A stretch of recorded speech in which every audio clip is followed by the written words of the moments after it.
Hello, everybody. Hi. So, as I said last week, if you joined us there, we had open house here at the school today, so we are just a little bit delayed because people are hyped and walking around talking.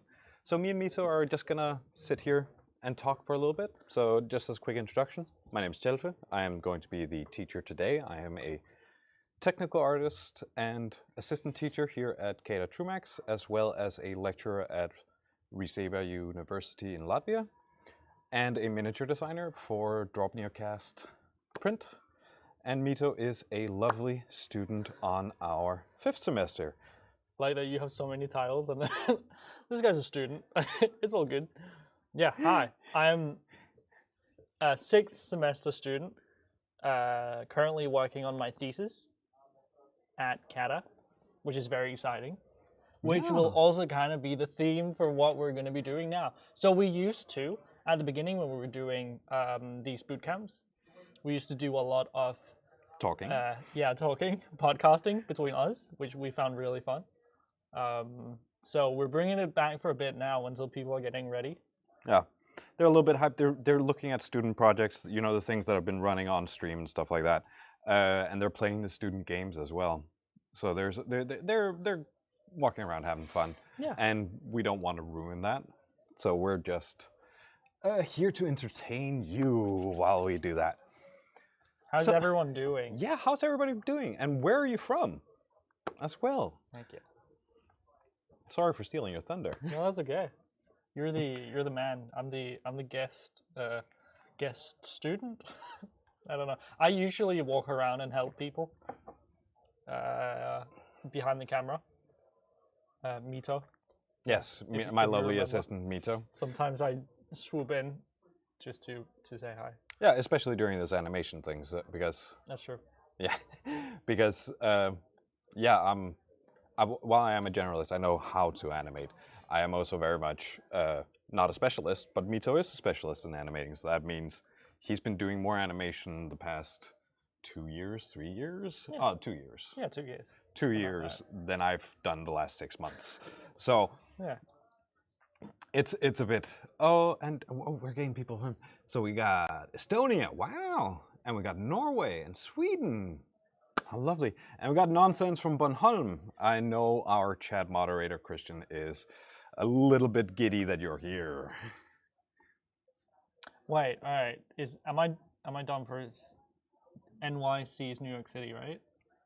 Still from Finland, but also originally from NYC. Yeah, so I hope that's New York City, but you're joining in from Finland. Yeah. Yeah. So normally I don't have access to the chat because you guys distract me a lot, and I forget to teach. It's exciting. Yeah. And Green's from Poland. I just came back from Poland Monday morning, actually. Heck yeah. Yeah. All right. Topic. So we've been talking about a few different things as topics, and one of them, of course, would be Unreal, because you're working in Unreal this semester, where you're making a point-and-click style game, and you're doing all the animations for that. I am. Yeah. So we're working in Unreal, which is very exciting, really fun program. We're a group of 3 for our thesis, doing a point-and-click game with dwarves. Because my 2 other group members really like dwarves, like Lord of the Rings type of dwarves. Yeah, dwarves with a W, not dwarves with an F. Yeah. And I'm just like, I jumped on the team doing crazy animations, which I'm really excited about. Trying to make a fun little point-and-click adventure game using Unreal. Yeah, using Unreal. So I'm actually our resident Unreal dude, and I also do our Unreal teaching and how to do stuff inside Unreal. And I'm also the person who's been responsible for our research into XR and virtual production. No. So Unreal's just taking off, and I'm very happy that I have my skill set because there's just job offers everywhere. That's true. So I just said I came back from Poland. Well, I literally just got flown out by somebody because they wanted somebody who knew Unreal. I'm so jealous of that. That's such a cool experience, just casually like going to another country. Just like, yeah, I just went to Poland. It's all good. All right. Yeah. Sick. Is there a written part of your thesis, or is it all in Unreal? I also have a written part. Yeah. So there's a written part of our thesis, but so there's the product, there's the written part, and then there's the presentation. The written part and the presentation are only like between 40 and 20% of the grade of it. The actual product weighs a lot more than those two things. Now I'm not going to say a specific percentage of that because I am not the person grading them. Right. No, that's our teachers or other teachers. That is external censors. Yeah. External censors. Yeah. External censors, and then Adam actually. Is he? Oh yeah, because he's our teacher. Yeah. So if you guys don't know, maybe if you've seen his face on the website or for open house, Adam is our head of education and is a ex-game designer, and has been teaching at different universities for many years. Very cool guy. Yeah. But mostly, like for my thesis, I'm not really going to be sitting too much in Unreal myself. It's mostly the other two in my group, because I will be using another program called Maya for animations. Yes. You'll still have plenty of fun trying to get those animations into Unreal. Dude, I'm gonna animate so many dwarves. Yeah. Well, actually, mostly humans, but. So I think the page count is like somewhere between 15 and. When I wrote mine, I was told to cut off 20 pages. Really? What did you write that much? Was it also because of pictures? No, Pictures? Without pictures, I had written 63 pages. All right. Because 63. Yeah, so I really like environment design and environmental storytelling. So I had gone ham on that. So that was just. Right. Okay. Yeah, I don't think I'll do that. No, don't. Yeah. So human NPCs, exactly. Yeah. So I'll basically be spending like so much time on just animating random NPCs around the world, just to have some fun background characters and stuff, which will be exciting. And so basically right now we're just mostly in the planning phase, doing a lot of pre-production, writing like scripts and. You just did a paper prototype. We did do a paper prototype, and he played it. I played it. It was good fun. It was really old school, point and click adventures, but done with more logic. So I have this thing about point and click adventures. I like them, but they tend to have inside jokes. So some of the combinations of things won't actually they won't make sense because it's an inside joke on The Office, and it becomes like. Well, of course this is obvious because it's obvious to us, but it's not obvious for somebody who doesn't have that culture. But don't a lot of games, when they do that, also because they've made multiple games, and then it's like, all right, that becomes an inside joke in that community, and then most people coming from the outside won't understand that. Right? Exactly. Okay. Yeah, because I personally don't play a lot of point-and-click games, so I'm actually really excited about more diving into a point-and-click game, which I'm not used to. But and my focus it's gonna be fun. Yeah. My focus will mostly be on trying to make an interesting world with a lot of personality in NPCs. Because I feel like just having a boring NPC standing there doing literally nothing is just like... You gotta do idle poses, you gotta be walking around, stuff like that. It's a bit more fun. Yeah. Will it be able to play by somewhere? Well, it won't be able to buy. No, but play. But play. Yeah, we'll so I did not say that. I'm sorry. That's fine. So since you are using student version of Maya, you won't actually be able to sell the game. Of course. I'm not sure if you're allowed to give it out for free on like itch.io because there's a bunch of student projects on there anyway. Yeah, no. So we also released another game that we made on a website called itch.io. and you're allowed to do that as a student project. Yeah, I I'm think pretty so, sure yeah. we'd be allowed to do that as well, so other people can play it. I think technically we can also on Steam, because you can still give Steam games for free. Yeah. Well, So, I hope. You might even be able to do it on Epic because it's done in Unreal Engine. oh yeah, wait, that's a thing. But I feel like it's harder to get something on Epic. Oh than no, that's Steam. easier. That's easier. Is it? Yeah, because Epic's trying to get everything on there from Steam. They're trying to steal customers on there. Oh, okay. It's just, you know, it's the industry. All right. It's marketing and it's management, stuff like that. Yeah. That's what they do. Yeah. Steam also has a button. Yeah, exactly. Yeah, I've seen a lot. Like, especially, I watch a lot of streams and such, and these big streamers just like buying or downloading random student games and such. It's pretty fun. Could be kind of fun to like. And it's also, it's actually interesting because a lot of the time it's the student games, it's the narrative, or it's the indie games, stuff like that are the truly, what's it called? The truly innovative ones, because they don't have a set convention to follow. Right. And they don't have like AAA companies that are telling them things have to be like this and this and this. Yeah. Like this is a tried and true formula. It works. This is random creative things. It's random creative things, and it's amazing. Most things not making sense, but yeah. But that's also good and fun, right? We'll try to make our game make sense as much as possible, especially because it's a point-and-click game. So I feel like things have to kind of make sense. Yeah, there has to be some sort of internal logic for it. We have like 4 months to make it, and I will be doing all animation, and it's a pretty big world. I think you have more. Yeah, I think you have 4.5 months. Yeah, about that, right? Yeah. And then obviously we need to spend some of that time and also making our actual written thesis. Yeah, your written thesis, and then you have your presentation and stuff like that. Yeah.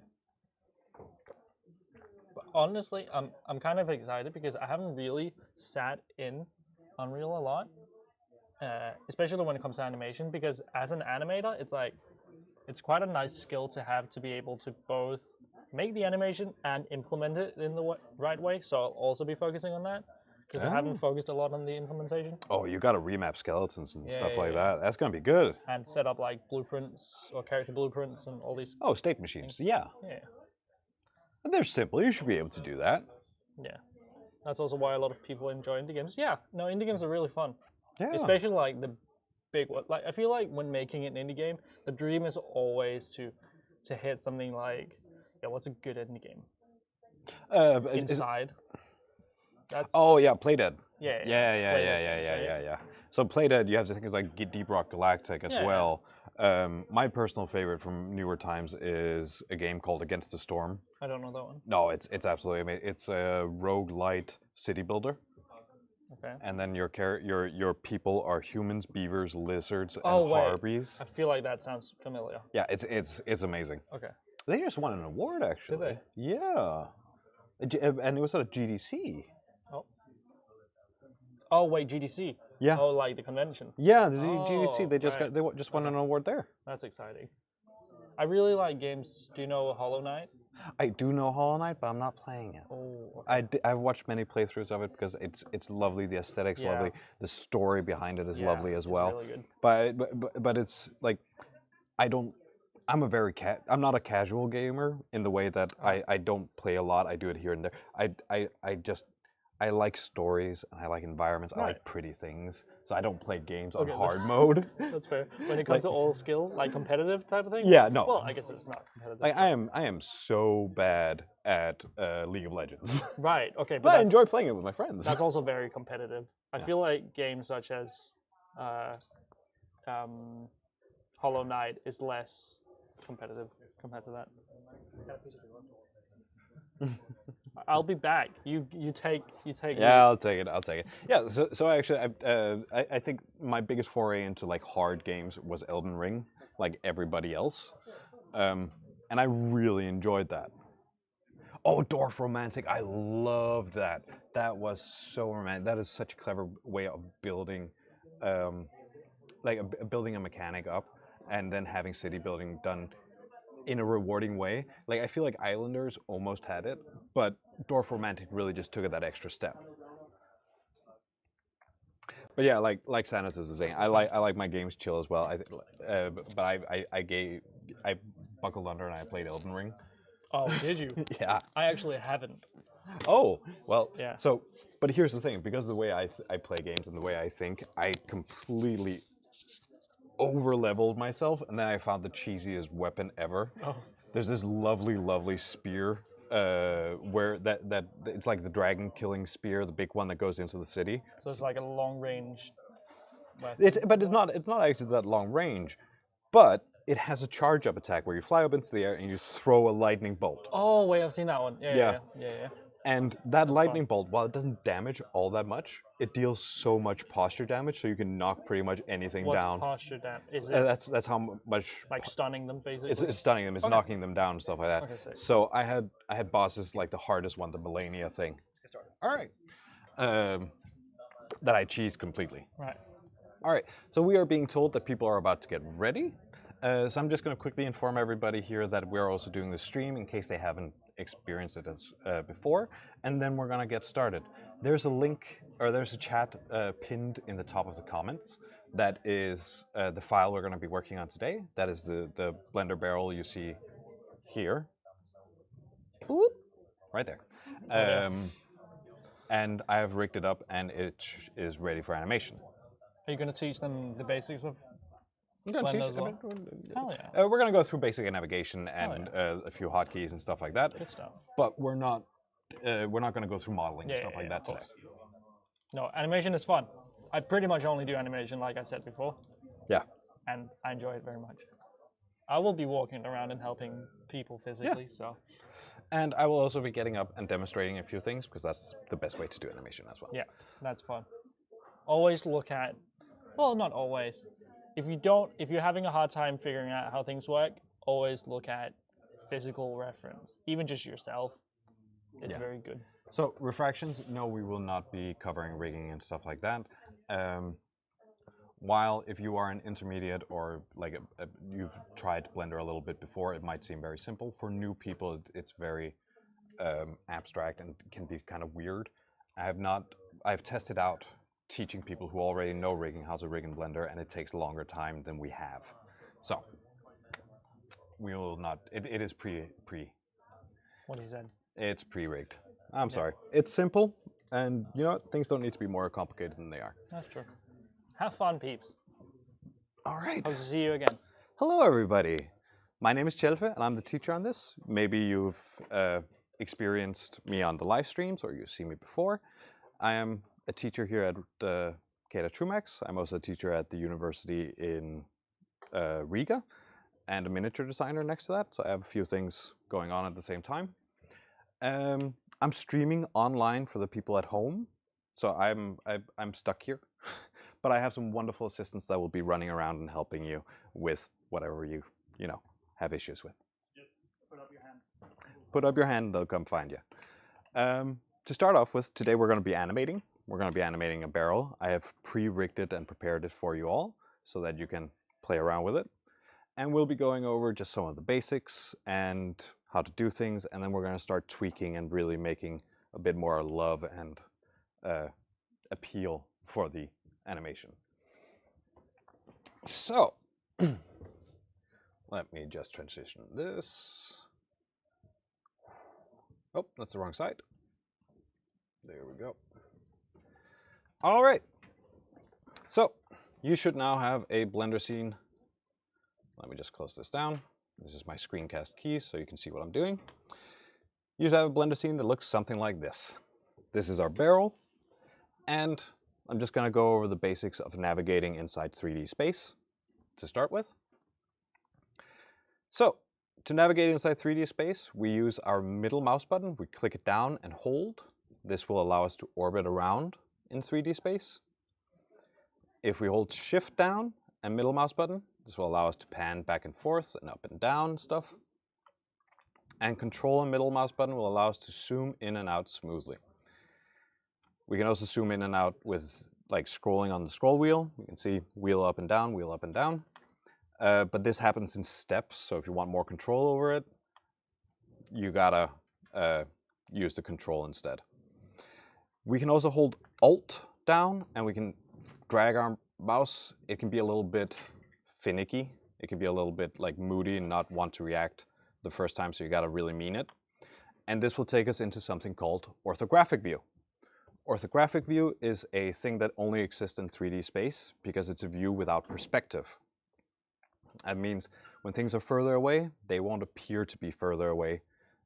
And if they're closer to, they won't appear to be closer to, so they won't change in size and stuff like that. All right, so to start us off by animating, we need to get the rig of our barrel. If we go up out here in the right-hand side, we have our outliner.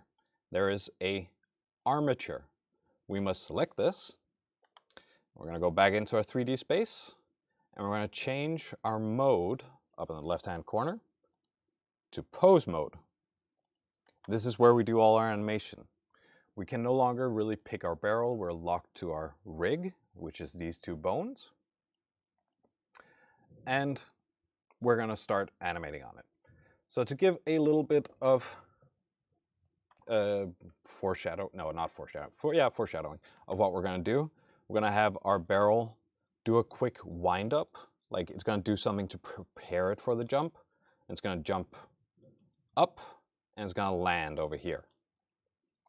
And then it's going to react to it. To make things move, or to make our rig move, we need to select the bottom joint by left-clicking on it, or the bottom bone, sorry, and pressing G on our keyboard. This is grab. We can lock our movement or our grab to specific axes by pressing Y. If we want to move it on the Y-axis, that's the green one, or X on our keyboard, this is the red one, or Z to move it upwards. If we want to rotate things, we press R to rotate. And the same rules apply to this, that you rotate around the axes when you lock them by pressing the corresponding key on the keyboard. If you are used to any sort of other 3D software, you might realize that we're rotating around axes and not with them. It's just a quick little gimmick that is here. And the last one we have that we won't be using today is scale. And that is because you generally, as soon as you get to the point where you're animating, you generally don't scale on things anymore. Things need to be the proper scale, or you will have like a main bone, which is our bottom bone, that controls everything, and you can scale on that, and then everything else will follow its size. So, to begin with, I'm gonna go into my orthographic view, but on my x-axis. If it's being annoying and not reacting to you, you can always use your viewport gizmo up here in the right-hand corner. You can click on the corresponding axis, and it should snap to that orthographic view. So, the first thing we want to do is we want to make our time slider down here a little bit bigger. This is where we control the time of our animation. Now, animation happens in frames. You've likely heard that in popular media. And as a standard in Europe, we use 25 frames per second. And that means there's 25 frames playing per second. Because that's honestly enough to show us most things. We have this little blue pin. This is our time pin. We can move this around to change the time, and we will be doing this whenever we set keys and stuff like that. So yeah. We need to do one thing down here in our time slider, and that is change how much time we have. Because if we press Shift Space, you can see it's now going to run 250 frames. That's 10 seconds. It's a bit long for what we're going to do. Jumps are fairly quick, so we don't really need to have 10 seconds for it. So we want to resize the timeline. So over here in the right-hand corner of the timeline, I can find my start and end. I'm just going to set my end to 90 frames. This means that now our animation will only play for 90 frames. It's still a bit long, but it will give us enough time to work with things and move things around. So let's start animating. first thing we want to do is we want to define where our animation starts. And that starts in 0 with no values on it at all. So we're going to draw a selection box by left clicking and holding down, dragging a box. So we have both of our bones selected. And then we're going to hit I on our keyboard, and this is keys. And we're going to choose the location and rotation. There we go. Now we have our first key. This key is now telling our barrel it needs to be here. If we move our barrel, you don't have to do this, I'm just showing an example here. If we move our barrel and we don't set a new key, then as soon as we hit or we move the time slider, our barrel will jump back to where we have a key. So if you have a movement, if you change something and you want to keep that change, then you gotta press I and put in a keyframe. So let me check my cheat sheet. Yeah. I'm gonna take the little time pin here. I'm gonna move it to frame 5. Because here I want to put another one of these. But I only want to put it on rotation. So I'm gonna select my top joint by left clicking on it. I'm gonna press I, and this time I'm only gonna key on rotation. We don't want too many keys because that's gonna get confusing later. So we're only keying the things we absolutely need to. So this means that between frame 1 and frame 5, it's now going to hold this position. Because we're gonna move to frame 11 now, and we're gonna rotate this. We're gonna press R on our keyboard and X to only rotate around the X-axis. And now you can see when I move the top bone, then I am deforming the barrel. I only have the top bone selected. Yes, Christian, questions? So a few questions from the chat. First is a technical question, is asking they're not getting a keyframe icon / diamond to show. Yeah, I'm not getting a keyframe icon to show maybe in the viewport. And you've pressed I and you've keyed it, or you've clicked the key location and rotation, or rotation. Yeah, it's just some all, or not all, but some is not getting it to show. But I no, maybe it's the I button to show. It shouldn't be. It should just be visible.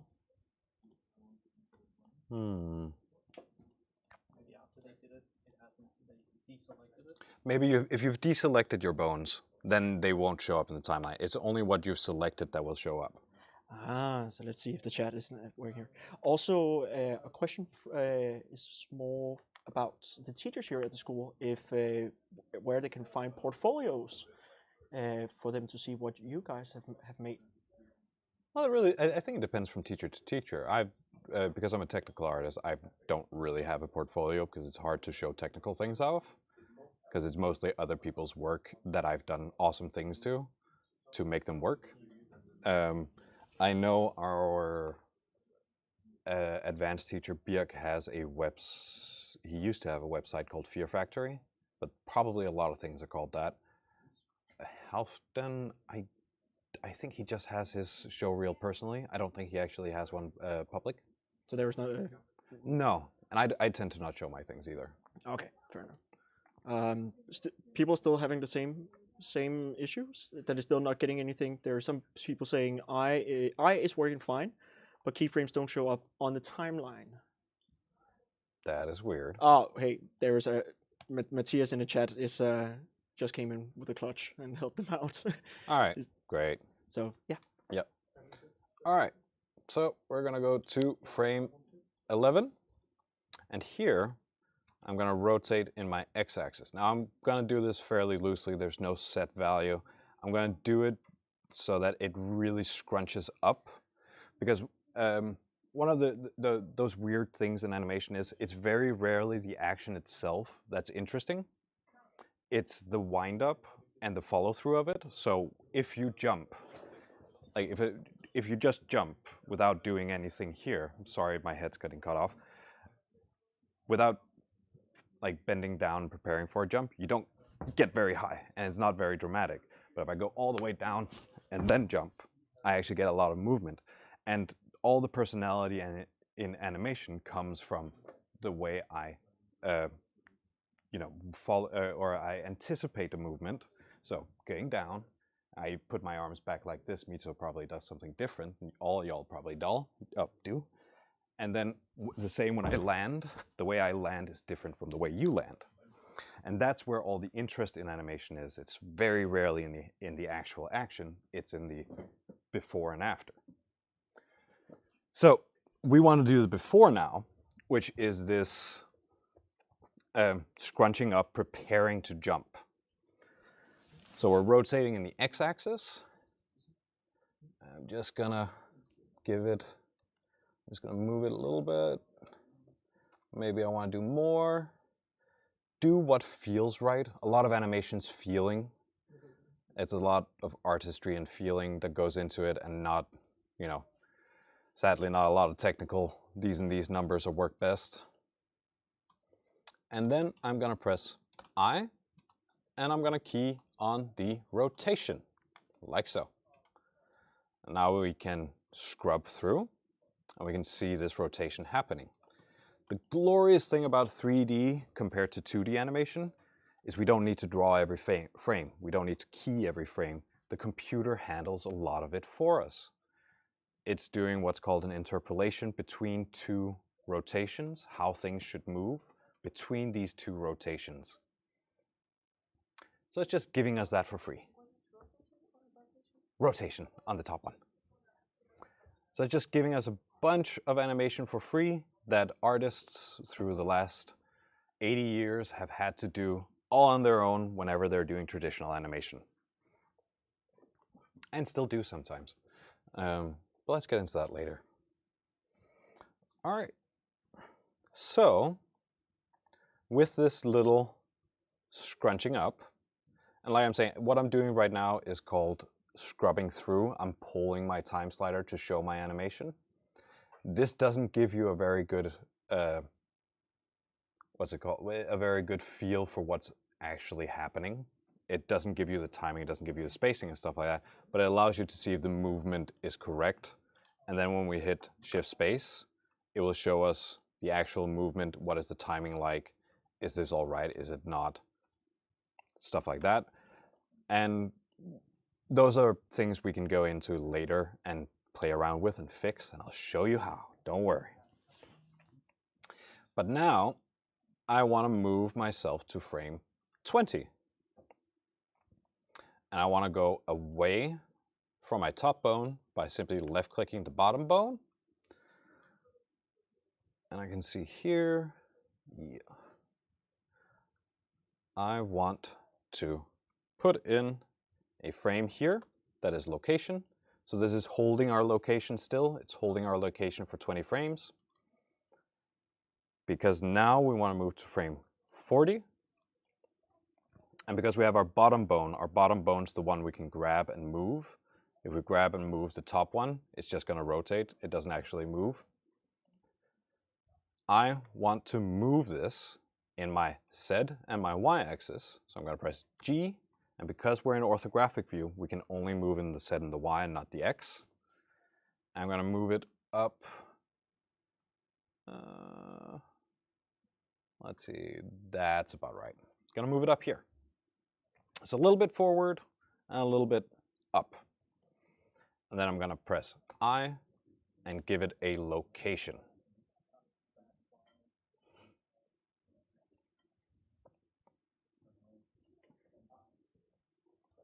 All right.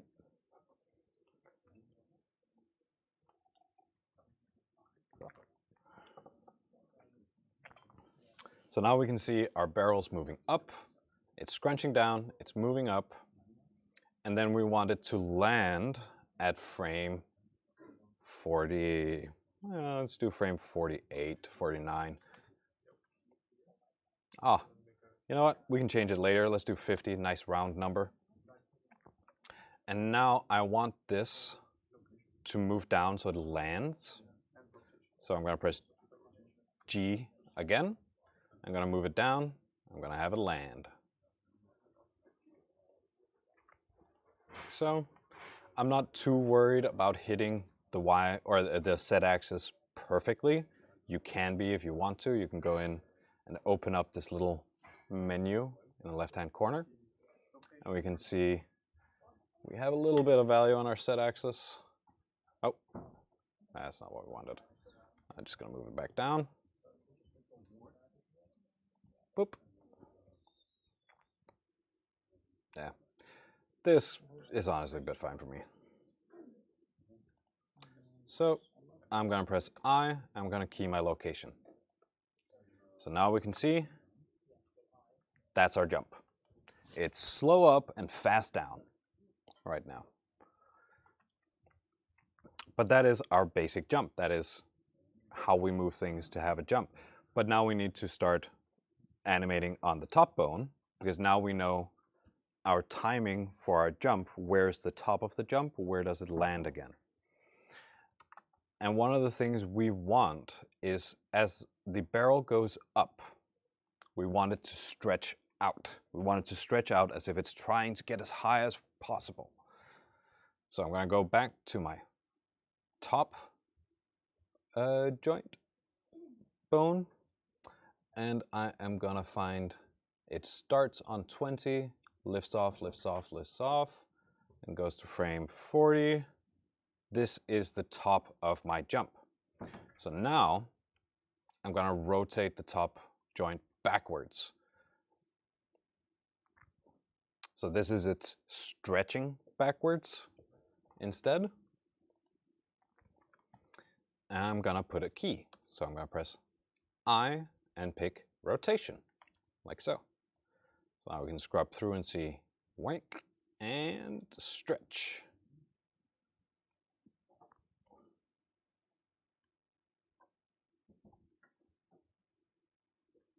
That is perfect. And then we can go to frame 50 where it lands, and here we want him to scrunch back down because he's landing. He has an impact into the ground, and that's gonna take. That's gonna, like, if you land straight-legged, that's gonna hurt your knees. So he's gonna land and he's gonna absorb some of the impact, some of the inertia and momentum from the landing. So he's gonna scrunch back down. Doesn't need to be the same amount. It's better if it's not. Variation in animation is very important, because if it becomes too mechanical, all the same values, it starts becoming not very realistic. And I understand we're animating on a barrel, but we're trying to do a little bit of character as well. So it's important to add some variation into things, even though it might not be visible at first glance. The eye actually does see it and realize it. So I'm going to do a little slight rotation forward, I, and key. So let us see what we got. Oof. That is a bit weird. It's a jump, there's anticipation, there's follow through, but everything's a little bit off. And don't worry, we will fix that. So last thing I'm just going to do, because I want my barrel to stretch out again after he's landed, or after it's landed, I want to go back to my rest position, which is these two keys we have here. And instead of trying to match it up perfectly or doing anything else, I can actually just take this key, press Ctrl-C on my keyboard, move my time slider to where I want him to stretch out again, and press Ctrl-V, there you go, to copy and paste that key. So we can reuse keys if we know we're going to have some poses that need to be pretty much the same. Then we can reuse the keys so that we get back to that. That's used a lot for facial animation, actually. So, yes, questions from online. So do you want a technical question first, or do you want something that you can... Hit me. All right, technical question is from Frederick asking, for me the barrel moves in an unnatural straight line between frame 20 and 40, but yours is a smooth arch. Would that be maybe missing a keyframe? I don't think so.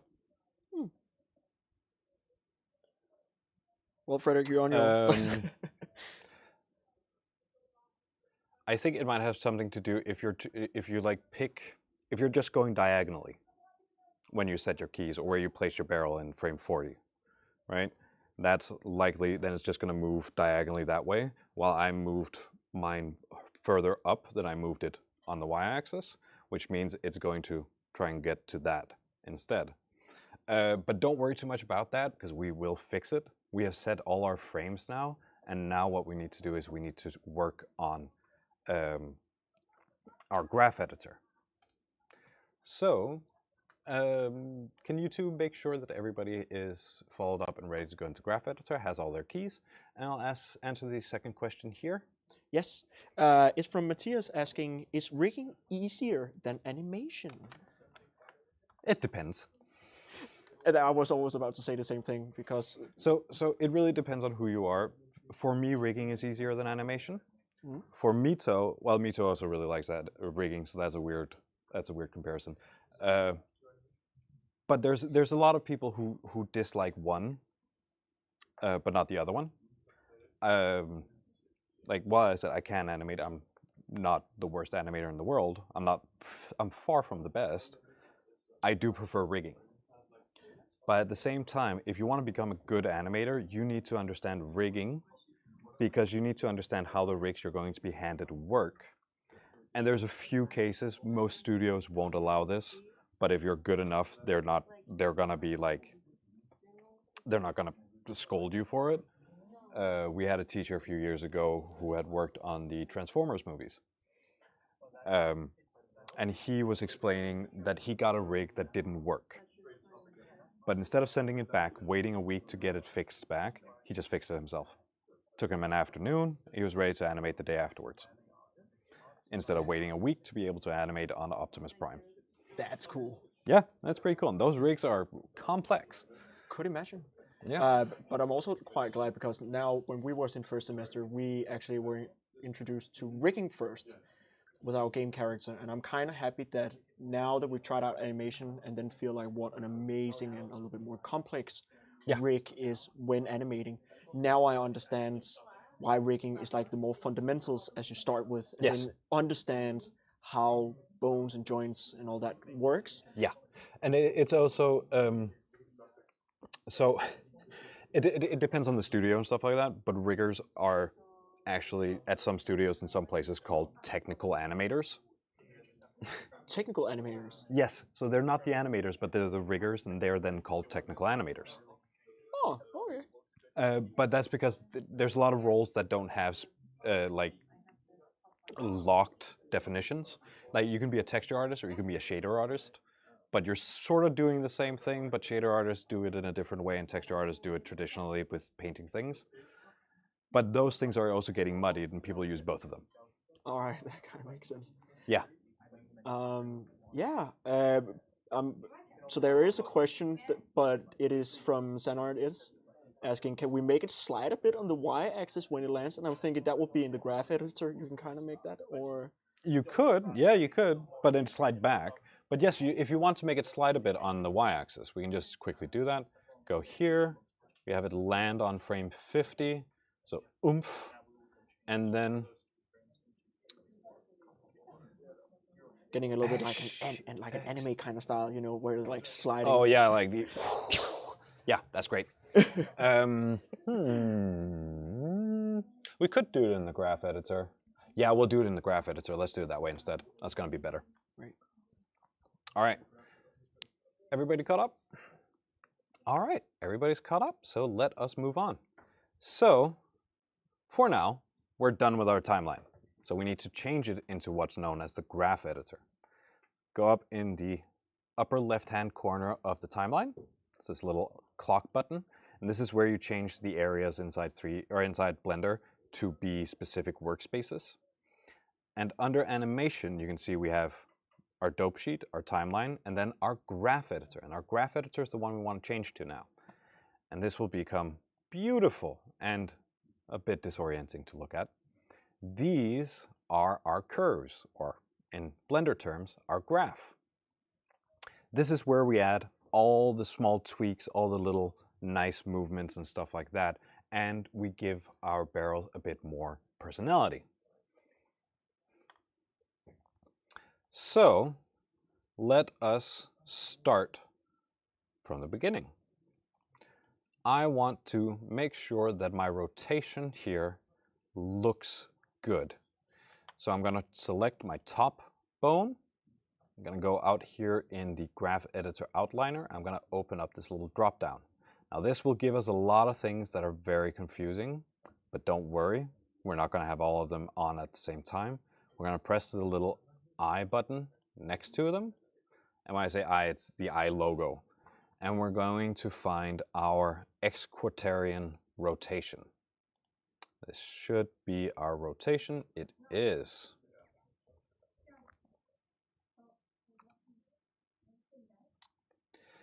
And so to begin with, it's going to be rather difficult to see what's going on, right? We can scale on how we see things inside the graph editor by holding down Control and then pulling our mouse either up or to the side. And this will zoom in. If we pull up, we're also going to get more extreme curves that make them easier to see and like understand what's going on. That's just Control and middle mouse button to zoom in. And then out will stretch it in your horizontal value, and upwards will stretch it in your vertical axis. It doesn't actually change the animation. Yeah, Mito's completely right. It doesn't actually change the animation. It just visualizes it for us, the users, better. And you can see here, we have some nice curves. We have our keys, and we want to start changing these. So we know that here, between frame 5 and 10, our barrel is constricting. It's bending over. And we want to make sure that this movement's fairly fast in the beginning. So we're going to pick our key on frame 5. And you'll see that we have these small handles next to them. And when we move these, our curves move. And when a curve moves, it changes the value of what's going on. So because we only want to move on the one that leads in to the curl, we're going to select the key, we're going to right click on it, and we're going to find the little menu called handle type.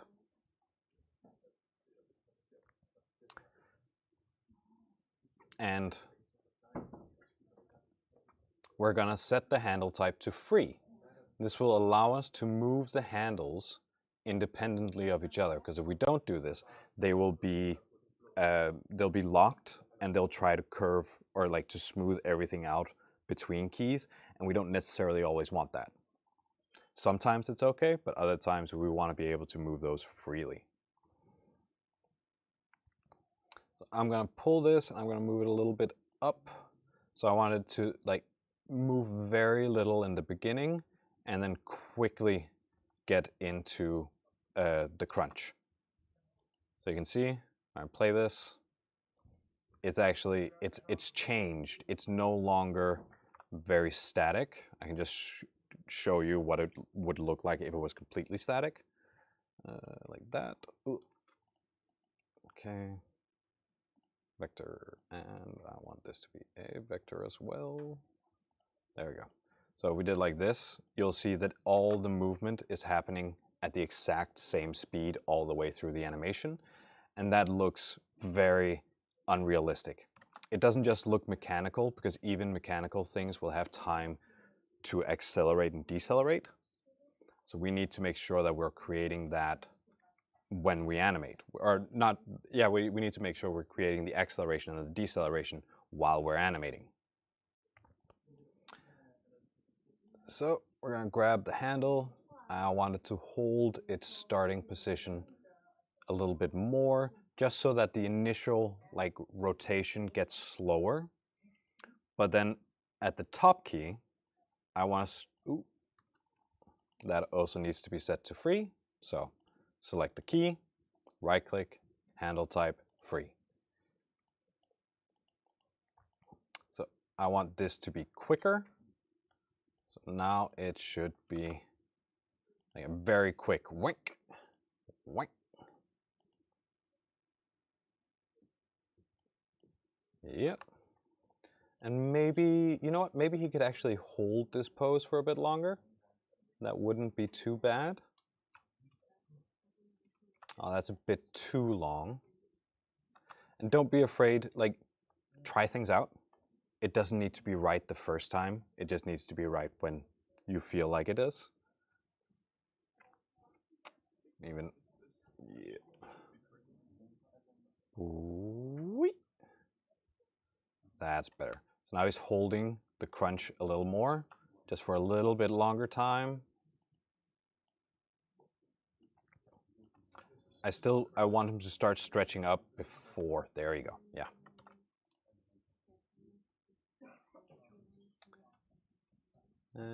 Oh, perfect. So that crunch is fine. We're doing it one pose at a time. And here we go. So, just letting people catch up. Christian, what do we got from the chat? Christian's just turning on his microphone. Yeah. We have first question from Perpendicular Mouse. Perpendicular Mouse? I love that. That was a tongue twister for me. That was a saying, wonderful name. Something is a bit wrong with mine. The movement is way too extreme with small adjusting in the graph editor. Okay, well then I would definitely advise to zoom in, because if we looked at the way this looked in the beginning, here we go. If I start doing small adjustments to this, I wouldn't actually be able to see on the curve how small these adjustments are, because now I'm going between values of 0 to 10 instead of 0 to 0.4. Yes? Control middle mouse button, and then up for stretching on the upscale, and to the side to stretch on that scale. Yeah. So yeah, it is very important to make sure you actually can see and understand your graph editor, and the amount of value I have here is like I'm literally moving between 0 and 0.4. That's all I'm doing. But if my graph editor is giant like this, I can even go into like the 30s or hundreds. Now, every small movement I have is going to be giant, and I'm not going to actually be able to see those small things. So, yeah. Yeah, so it's really just like kind of making sure that you've zoomed in correctly. Yeah. Because it can look maybe far away, it looks like you've done like a minuscule change, but then it's actually like a massive change that you've done. Exactly. So Sanartis is asking that he doesn't have the handles, just the points. And he's, so if you click on a key, then you'll see that key's handles. Because so refraction was cool and trying saying just click on the points, but then you're saying the handles are still not there. Handles are still not there. Is he in the graph editor? See, that's the question. So I'm kind of like now saying this is your time to shine, Sanartis, and letting us know if you're in the graph editor. So yeah. Then we're cashed up. Yeah. How are you feeling, Chelfe? I'm feeling great. There we go. Just had a rush of everything, and I'm feeling wonderful and amazing. There we go. Yeah. So, yeah. All right. He is actually in the graph editor, but he's still not cheating. But he's still not seeing the handles.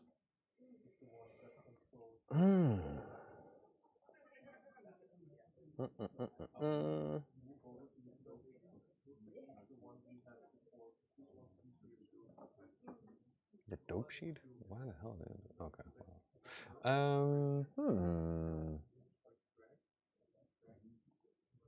Have you clicked this little lock button by accident?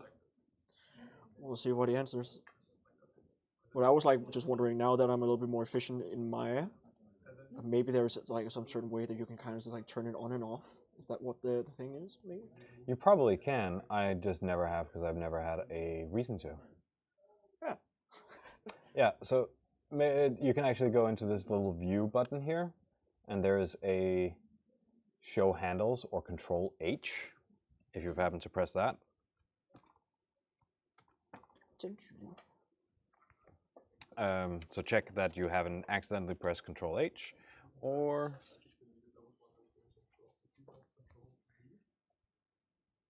Nope, it's unlocked. He's saying. all right, then check the view button and make sure that you have show handles turned on, or press control H and see if that helps you. If that doesn't work, well, then we have a weird situation.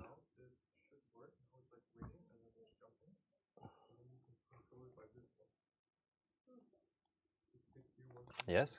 Yeah, well, Cyrus is saying that the show handles is on. Yeah, it's very it's Houston. That is weird. Yeah. All right, I'm gonna sick Christian on that one. Figure out what that is. On it. Yep, and then he will give you an answer. There we go. And then just the last thing, Frederick is just asking, the curvy lines in your graph editor are smooth curves, but they're straight lines in his. Is that step tangent kind of thing going on? Yeah, no, well, likely he has a different weighting on his, which shouldn't happen because they're working in my file as well. That doesn't really matter. We will be changing every curve. So you won't leave a curve as it is at any point, really. You will always, and Mito, correct me if I'm wrong, you will always change a curve. Well, you're wrong. No.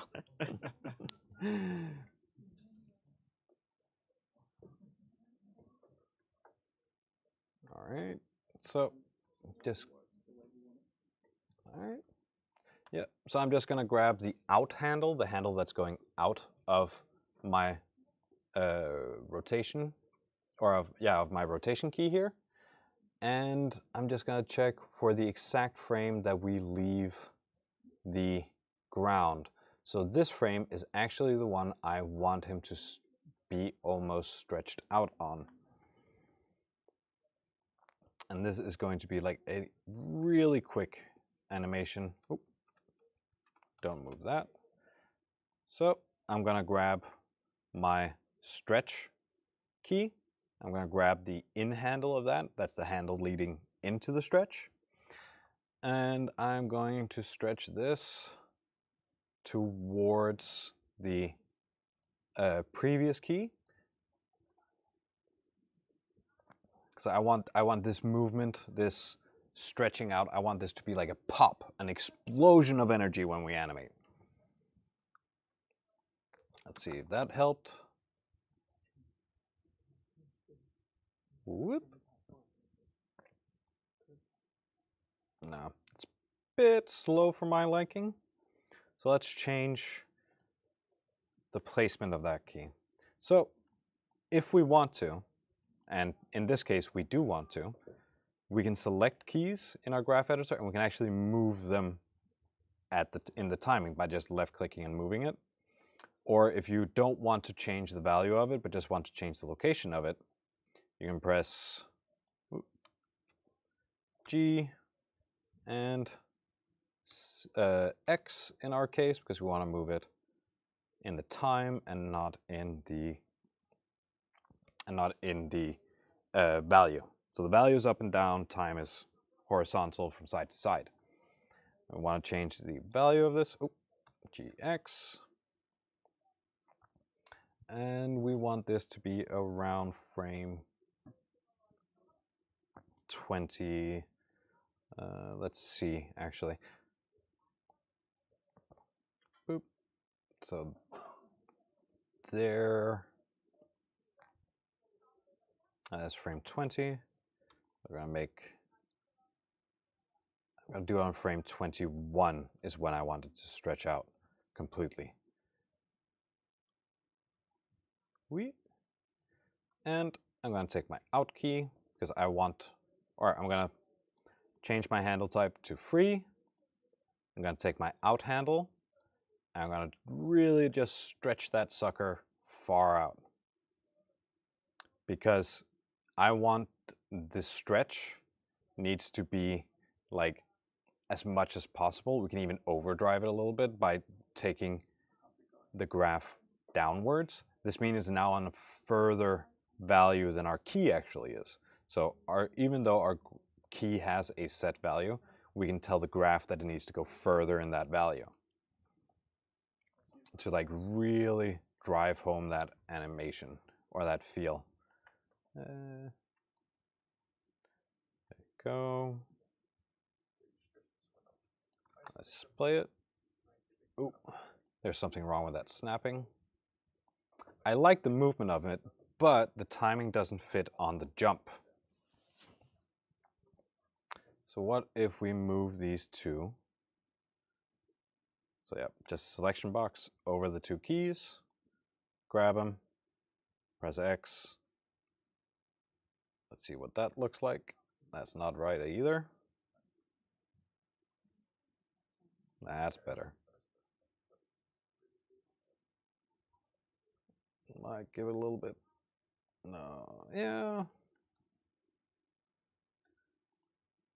It's gonna give him a little bit more time at the when he's scrunching up, or it is scrunching up. There we go. That's too much. So wise old animator once told me that sometimes it's just a frame. Like if you move something one frame back or forth, this will change the entire feel of your animation to look better.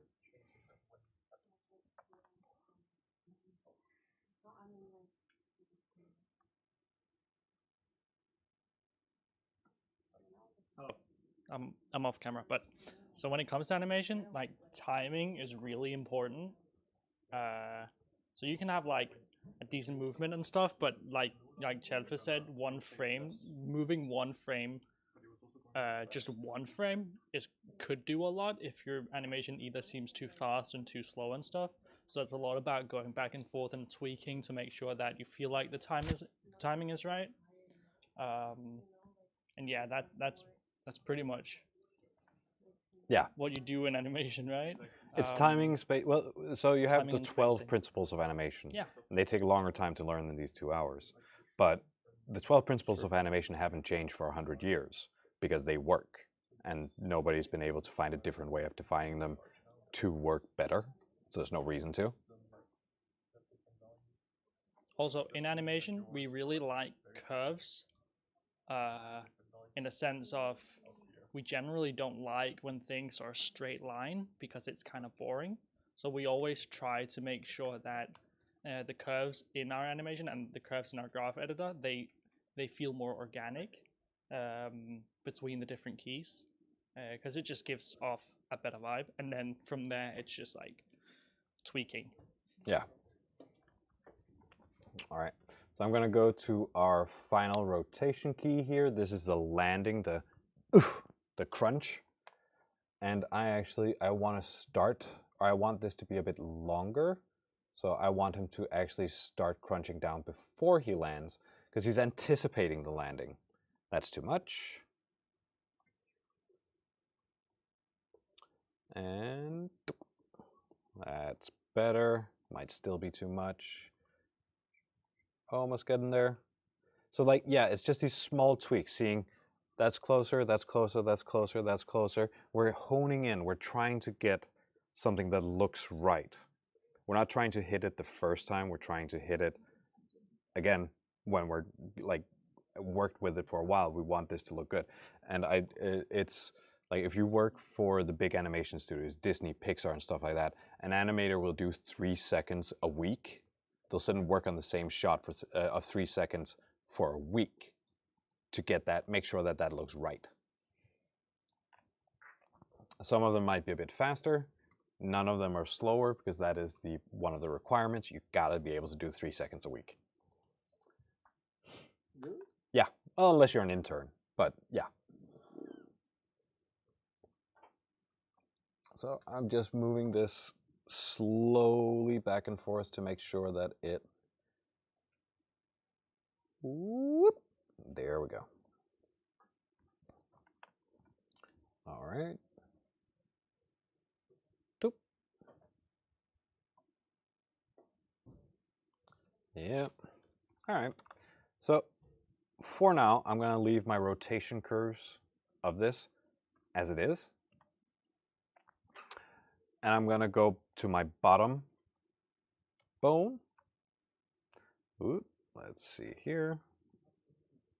There it is. This is our values. And I am going to look at these. So we do have one value here that we want to change. I'm going to hide my rotation keys because we don't actually use them here. And I'm going to hide my x-axis. And then we have our y and our z, our up and our forward. One of the things you might notice is that they're switched. So we move something up in the z-axis, but the jump's actually on the y-axis in our graph editor. And we move something forward in our y-axis, but it's on our z-axis in the graph editor. This can be a bit confusing, but it's the way things are set up. So we want to start with our z-axis.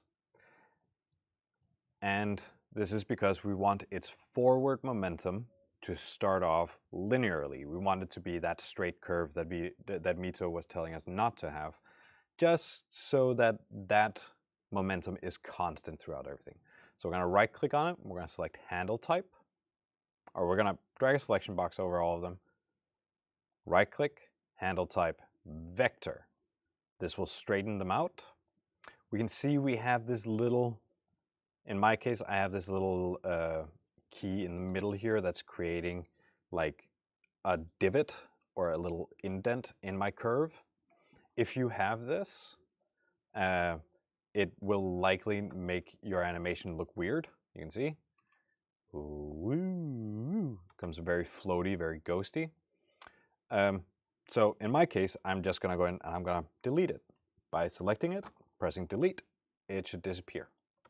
So now we can see that my forward momentum is constant. It doesn't speed up, it doesn't slow down, it just moves from A to B at the same pace all the time. And while we will fix this later, it's a good place to start so that we can get everything else right and then make sure this one fits in with those. So I'm going to go from my z-axis to my y-axis. There we go. And this is our upward jump. Now here we want a lot to happen. So I'm going to start with my liftoff. This is where he takes off, and I actually want this to be very fast. So I'm going to select the key, right click, set handle type to free, select the out handle, and I'm going to turn this into an upward curve. And now we can see when our barrel stretches out, it's a springy movement. He really stretches out and gets a lot of momentum really, really, really quickly. And this is really, really nice because this is the acceleration that happens. And then the closer to the top, to the zenith of the jump, he starts taking off speed and starts getting what in not all animation term, but what I call hang time. It's the time at the top of the jump where you hang in the air. This you do a lot in computer games. Doesn't really happen in real life all that much. Just a little bit, not this much. And I'm going to select my top, my zenith key. I'm just going to stretch this sucker out. because I want him to have more hang time, to really get to the top and hang there as if he wants to fly, as if he even has a little bit of flight in him. But then I want him to crash down to the ground. Boom.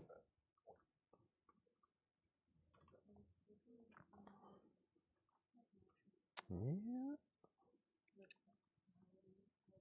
Ooh, book. And now we can see he starts to fall down too late. So we can start moving our key around here and work a bit more with our spacing. So I'm going to select it, press X to lock it to the X-axis. See what this looks like. That's a little bit too soft. There you go. Up and down. That's better. So somebody asked if we could add a slide to it earlier. So you can go in, you could make this key like overdrive a little bit. What I would do is I would take the curve and I would have it go like, it would land earlier, but still end up at the same value. And you can see here. And then we now need to change all our timing because our curve goes down and meets the ground before like smoothing out, before coming to a halt. So I'm going to take this, move it a little bit to the side. That's too much. And we maybe want to go like this.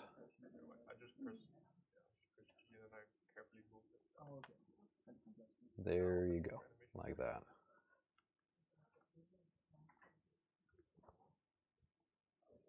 Whoop, boom. Yeah, it's a little too floaty for my taste.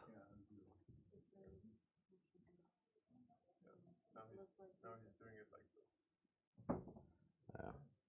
I think we will stick to I'm going to stick to a traditional curve. We can of course go and change it on our other graph. There, we have a nice round trajectory. So the guy who was having like vector curves before, like the straight lines, this is where you go in and fix them. You make sure that you have this nice round bow. And this is then how, like, when you're only moving one axis like this, it's easy to say, well, this jump is actually the trajectory of my barrel. This is the way it moves in 3D space. All right. I still want this to be a bit quicker, so whoop. Whoop. There we go. Book. Yeah. So now that I know the spacing of my upwards trajectory, my upwards momentum, I can go back to my C location, and now this vector we can start manipulating, we can start changing. Because we now know that this one has to look different.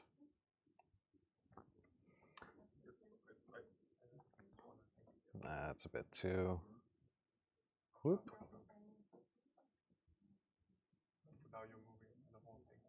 That's interesting.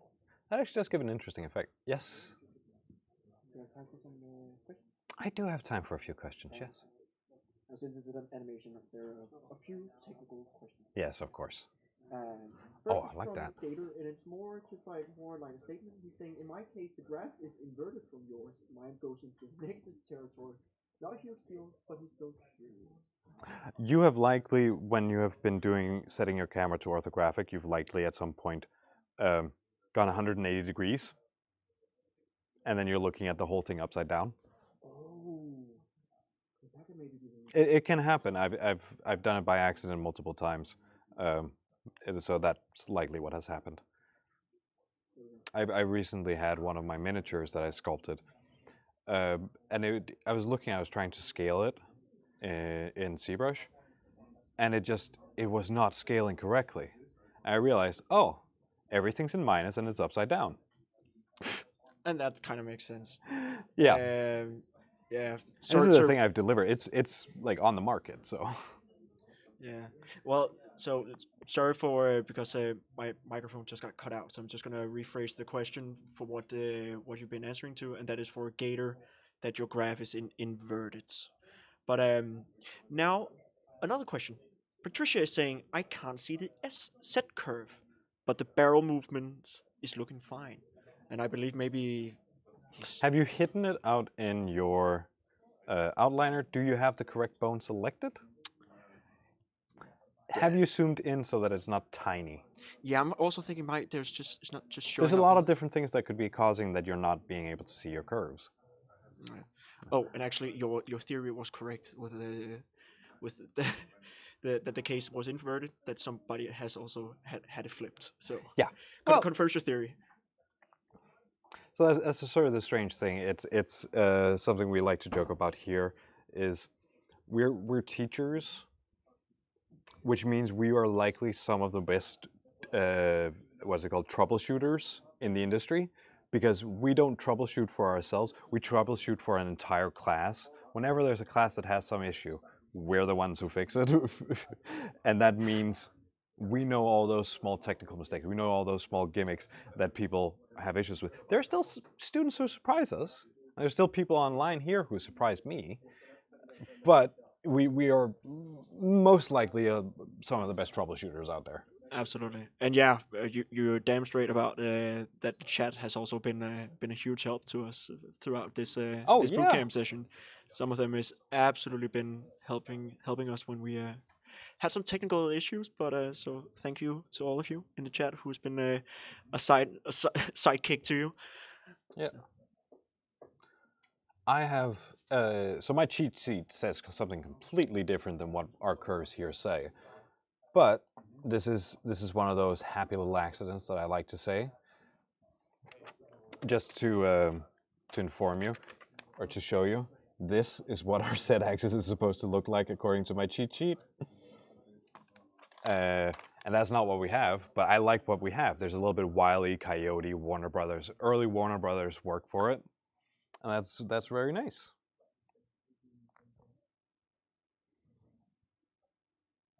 So, all right. So we technically have until 8 o'clock. So I'm gonna let people, talk about themselves. Do we have any questions before I go on a small tangent? Well, I'm gonna give the comment section a quick chance just to get a string through, so that they know that before you go on a tangent, they will. Yeah. All right. Well, in that know. case, I will. Remember, everybody, you can join our Discord, CADA's Discord, where both our students and I've recently been granted access. So that we are there and we look at it, we see what people are doing. Students are just ravenous for giving you guys feedback and telling you guys what you're doing right and what you're doing wrong and helping you with technical issues and stuff like that. And I'm there when I have time. I love scrolling through everybody's work and telling them what they're doing right. If they have questions, I love helping out with that. I do really enjoy being a teacher. I've been doing it since I was 13 years old. That's a lot of years of experience. I haven't been teaching like this, but I've been teaching in one capacity or another since I was 13. So yeah. If anybody in the room has any questions to me that are more like industry 3D based stuff like that, you're also welcome to say it. I will repeat it for the stream, but you're also very, very welcome to ask and talk about, or ask questions if you want to.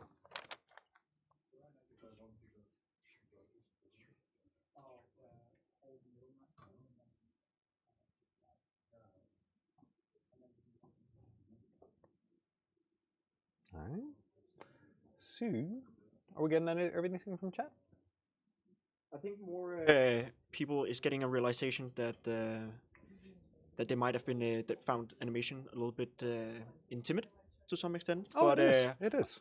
I told them that practice makes perfect. Practice makes perfect. The first thing that everybody tells you to start animating is the bouncing ball. Oh, How yes. to do a bouncing ball, make it jump like that. We just did a recording of that for a upcoming course that I'll talk about in a minute. And dinner's being delivered. And that, because the bouncing ball has everything in it.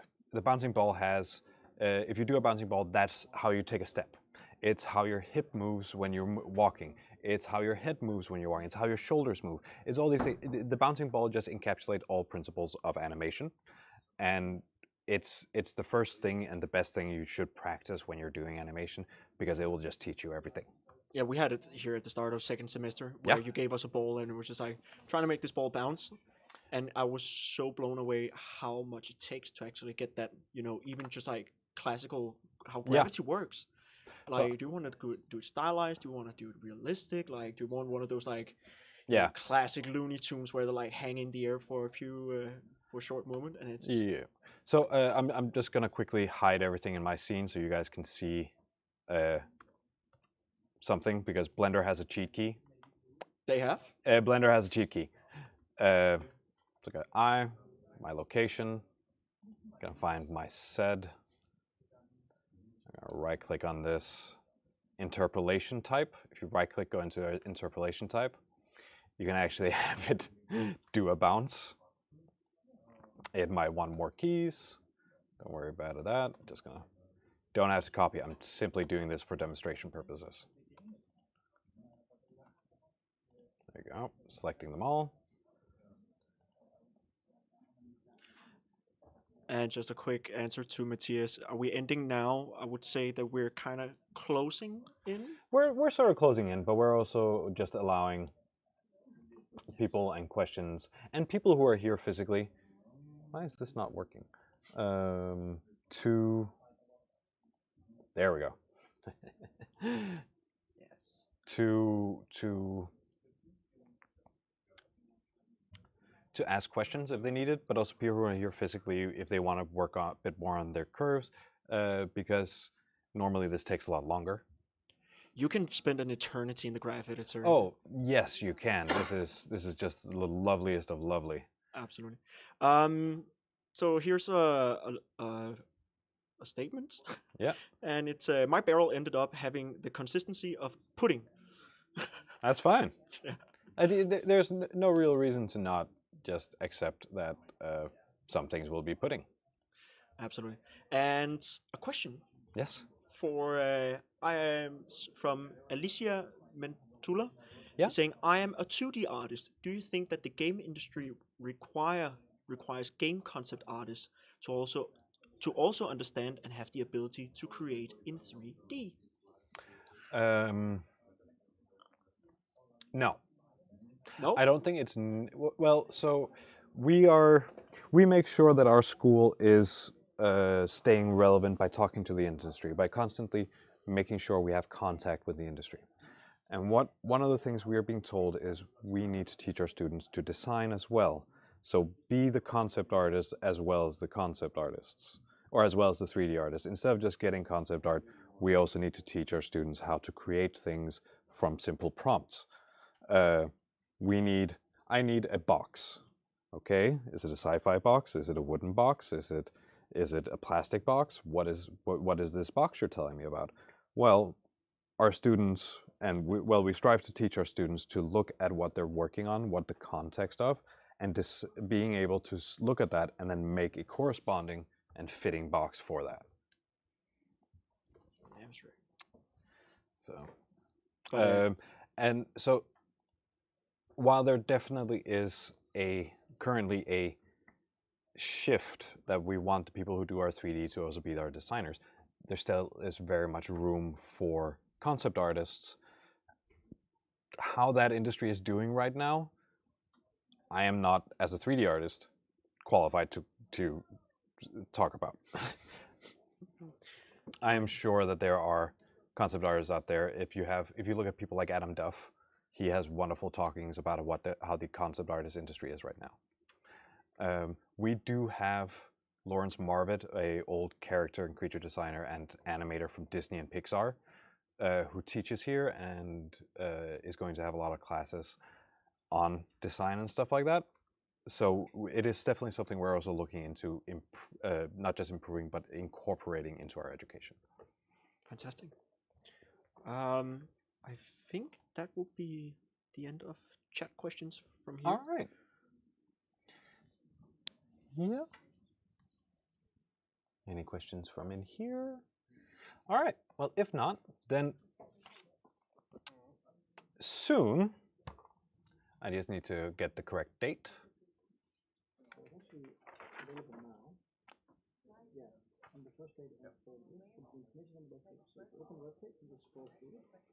Yeah. Ooh. Yep. So let me just quickly do like this.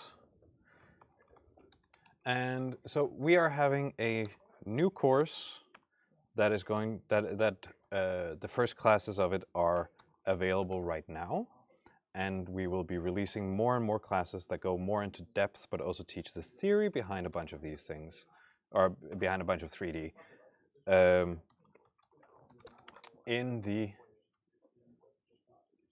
coming, so the first part of it is available now. You said, I've been told, and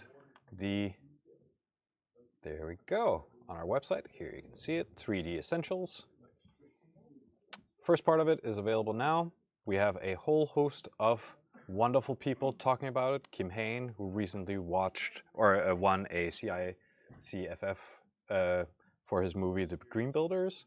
We have Mark Iversen, founder and old student from CADA, actually, of Edaheim, a game company, working together with Lars Mikkelsen on a game.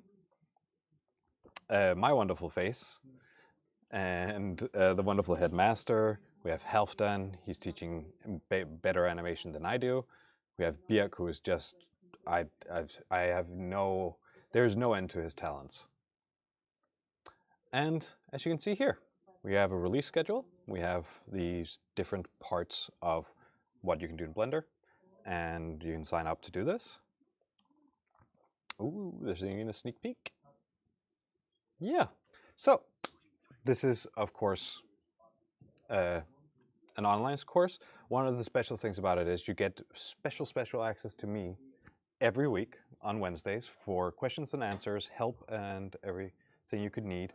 And then every second week you can come to me.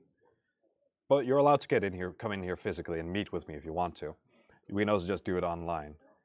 You are going to be able to come to me with anything you've made, and I will give you feedback, qualified feedback on the visual experience. And I'm not the type of person who gives feedback like, oh, that looks bad because I don't like yellow. I'm going to tell you that yellow is a bit off. If you tried something warmer with a bit more saturation, I'm actually going to give useful feedback. Yeah. So you can continue your journey with me, and let me find all the lovely pictures again, and all these lovely people right here will be on the journey. You'll be talking most to me, but all these people will be teaching you one way or another. All right. And with that, unless we have any more questions from the people at home, I would like to say thank you for this time. I will see you in March. And oh, question. Yes, because our lovely Bootcamp channel on Discord has been super active, and it's great to see the people have been making sculpting and texturing, and it's absolutely amazing. Is there any way that people can showcase their animation in our In Blender. Bootcamp channel? Because we would love to see some of these animation, and I know Yeah. one of our admins on the site called Mito is an absolute animator pro, and he loves to check it out. Well, actually, I think Mito might be better at showing this than I am because Mito, you have this wonderful software that can do quick screen grabs and export them as GIFs, right? Sure. Can you explain to them, people, what that is? Well, so there's a program called CADA that makes GIFs. GYAZO. I'm pretty sure. Gyoza. Close. No. What do you mean? That's a dish. Yeah, it's the dumplings. Yeah, it's gyoza. Yeah, gyoza is, but this is Gyazo. Oh, okay. All right, so Gyazo basically is a program that also allows you to screenshot, but it also allows you to make GIFs. When you make a GIF, it's gonna like open a web page where you can copy like a URL to the GIF, and then you would be able to send that in chat. Sorry if that was a lot and fast. Rewatch the stream. But yeah, we can send it in chat maybe. Can you send that in? To Giasso. Yeah. Mito and Christian will just set that up, give you guys a link, you can work with it. And yeah, I think apart from that link being posted in chat, I think we're done with the stream. I'll just run around, help the last few people here physically. And thank you for today. See you in a month for a restart.